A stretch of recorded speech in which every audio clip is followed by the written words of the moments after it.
Hi guys, and welcome to your daily tarot reading for Saturday the 16th of October 2021. Thanks for joining me. I'm going to use the Druidcraft Tarot today. Let's see what these cards want you to be aware of on Saturday, what the day is all about. So let's have a look. I'm just going to shuffle these a few times. And if you order this deck, make sure you order the regular size. I just ordered the ones off Amazon years ago, and I've got this huge deck here. So if you don't want to, if you want ones that are easier to handle, make sure you look at that when ordering the cards. First, we've got the Eight of Swords, the Six of Swords, and the Prince of Swords. Wow, okay. Conflict, okay. And it's interesting because the Six of Swords, we had that yesterday, and it's very important that you move on at the moment, that you continue on your journey, that you don't let things hold you back. And today that seems to be more difficult because the Eight of Swords, we see a woman surrounded by swords here. She's bound, she's blindfolded, she's wearing a blue kind of violet dress, and nothing is happening. So it's the opposite. So you may feel like you have been making a lot of progress, but on this day, certain things appear that really hamper you from moving forward because there are real problems that arise that you need to deal with in the here and now.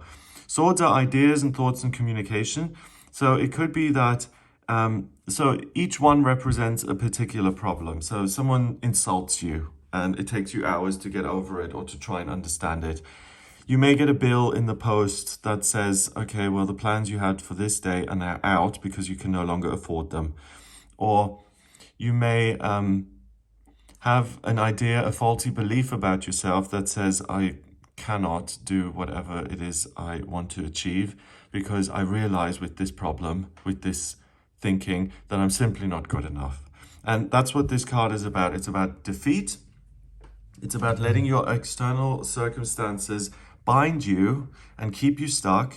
And there's so much going on and there's so much coming at you on this day that you may feel like you can't see the wood for the trees. You're completely blindfolded. You have no hope in figuring things out, and you may as well sit down and wait for the storm to pass. But the reality is that she does have this blue dress on and the blindfold is white. So something that will always guide you and help you see this for what it is, because she's in no danger. But if you're standing there and you're blindfolded and bound and these swords come flying out of the sky, that would be terrifying. So of course you're going to stay put if that's the case. But if you use your spirituality, your intuition, your psychic ability to see through the blindfold and what's actually going on around you, you'll realize that you're safe and that these swords can't do anything to you. They're stuck in the ground. They're not just going to pop up and cut you. If anything, you can try and look at things a different way. And if she kind of kneels down and she backs up to one of these swords, she can actually undo these ties with one of the sharp edges. So things that seem to completely stop you dead in your tracks, there's something going on behind the scenes of that. If you look very closely using your intuition, it'll show you the way out. And once you undo the rope here, you can take the blindfold off altogether. And once you've used your spiritual sight to see the situation for what it truly is, then you can use your physical eyes to look around and to say, wow, this situation actually is not as bad as I thought. So I'm going to undo this state of terror and anxiety by connecting with Source. So what is it? You trade in fear for faith. You realize that you're on the right track and you're not going to let temporary circumstances derail you and intimidate you. Instead, you're going to keep going. And you can see this woman in the boat. She's looking pretty happy. She's still carrying some of the swords with her, so she's still got some things that don't make sense or things that seem problematic, but she's continuing on anyway. Plus, she's super capable. She hired the guy to push the boat. She's got her boyfriend along for the ride. He's holding a sword in some sort of posing, in some sort of I am strong, demonstrative kind of posture. So she's got everything that she needs. And she's acquired it all through her own willpower and her own strength and her own ability to use her emotional intelligence and her ability to connect, to look at life's problems and to say, do you know what? These aren't that tragic. Everyone has problems. Everyone sometimes thinks they're not good enough. And everyone has been told no and done it anyway. I am not that special because not everything in my life is 100% rosy. It isn't for anybody. So by seeing yourself in a correct way like that, you're able to cross these waters. So even feelings that may hold you back. And the truth is that thoughts often lead to feelings. So if I say to myself, oh my God, I'm so unattractive, I'll never find a partner, then of course I'm going to feel bad because I've just told myself something really destructive and negative, and that's going to have a knock-on effect. So that's the thing to manage today. Realize that just because you think it and because you feel it doesn't make it true. Connect with something bigger that looks at the whole situation rather than just trivial temporary details, and connect with that and try and align yourself with the faith that regardless of what you may be thinking or feeling, that you're safe, that you're okay, and that you are on the right track. And try not to question it too much and simply keep moving forward regardless of what happens. That's the important thing, that you're able to move on. And then finally, we've got the Prince of Swords. So let's say we get to the other side and suddenly we're confronted with this scrawny little warrior man threatening you. Then it's like, oh, wow.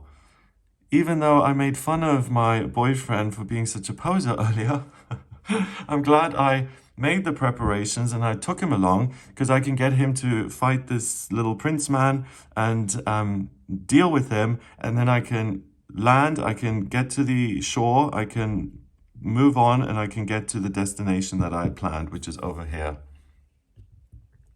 So preparation is something that you can do.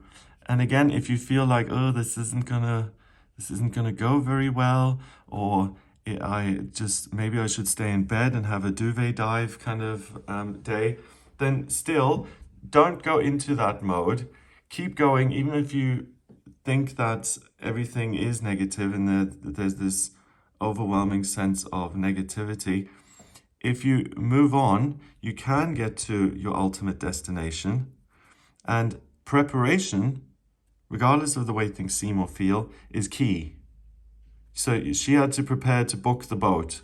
She had to call him up or, send a smoke signal or whatever they did in these Camelot kind of times to get him to meet her at the boat and to come with her. So prepare for what you are aware of, do what you can do, and then leave the rest up to the universe. Things that seem daunting and frightening aren't going to hold you back and keep you stuck. You're easily able to deal with anything that comes your way. So if anything, you're super, super powerful. Also, I have to say with the Prince of Swords, the prince is always extreme. So he's not that certain of himself, and he's got all this armor here and the shield. So he knows that he's going to face some conflict, and he's kind of overcompensated with the shield because he's not that sure whether he's going to win the fight. So this is an older man. He may have more experience in fighting, whatever it may be. And she's also got 3 swords. She might be, the ultimate sword-wielding warrior princess. Ultimately, you're able to deal with the problem. And if someone is overcompensating like this, you know that they're hiding something. And he's hiding his weakness and his inexperience by trying to intimidate you with these huge horns on the horse's armor and all the decoration on the shield. So if you look beyond the illusion, same as this, really, you'll see that the problem you're facing is really nothing or very easily dealt with. And if you keep that wonderful perspective going, you can move on and set goals and reach destinations you actually want to get to. And you can do that in a happy, positive way where you feel you're in control. And all you need to do really is to prepare for what you can expect. So that's very interesting. 8 and 6 is 14, and 1 is 15. 1 and 5 is 6, and 6 is a temporary opportunity. So you have a temporary opportunity to look beyond your problems and to see them for what they really are, and to overcome them because of that wise and enlightened perspective. If you stayed here and you didn't use your intuition to realize what's actually going on, then you would stay put there all day and you wouldn't be going anywhere. So using your spiritual sight, your second sight, to determine what the truth is, allows you to face things head on and to conquer them once and for all. So I hope you have a fabulous day. If you would like a personal reading with me, please get in touch via my website. It's gregoryscott.com. On the front page, click on book your reading to audio reading with me. If you like this video, then please give it a thumbs up, hit subscribe, and share the video online. Have an amazing day, and I'll speak to you tomorrow.